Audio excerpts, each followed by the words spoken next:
morning. Hello, my name is Eric Thompson, and can you introduce yourself? I'm Dr. Allison Clark. Okay, from what university? University of Illinois, Urbana-Champaign. Okay, so how long have you been in the field? Wow, which field? Oh. It's a trick question. Okay, well actually both fields. Actually, my PhD is in mass media, but I've worked with computer scientists for over 10 years. Okay. So started out with supercomputing, parallel computing, working with that community, and then bridged over to work with artists, humanists, and technologists to bridge them together. Okay, so what would you say the biggest, I guess, struggle with bridging them together would be? Oh, yeah. People from different disciplines, basically staying within their discipline and not venturing out. So the early adopters who or computer scientists who are musicians who love both sides, you know, left brain, right brain, and they've been a little more adventurous, so get them to the table first and then show others that it's not that painful and then branch out. Okay, so would supercomputing relate to that as well? It does. There's been some exploration on how to use supercomputing to process like large data sets. Okay. So some humanists are looking into that and doing some interesting work around that.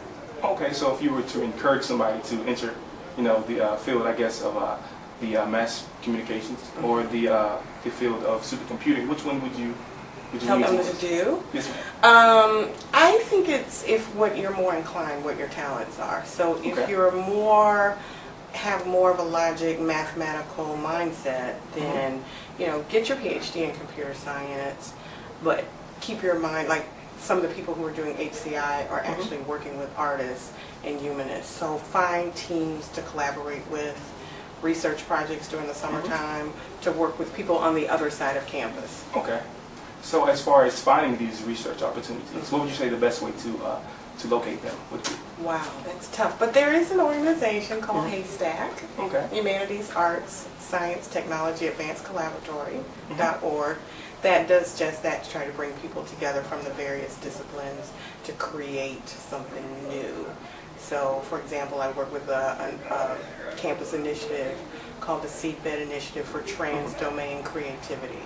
So learn your discipline and then bow and bend the rules to create something new. Okay. Now, if you were to talk to someone who was unaware of their own, I guess, passion towards something, what would you do to encourage them to figure out what they would like to do? Well, basically what I do is I talk to them and just see what their interests are, what their strengths are, and then I encourage them to, you know, go look at this paper or go to this website, or you need to meet and talk to this person. So I'm kind of a connector.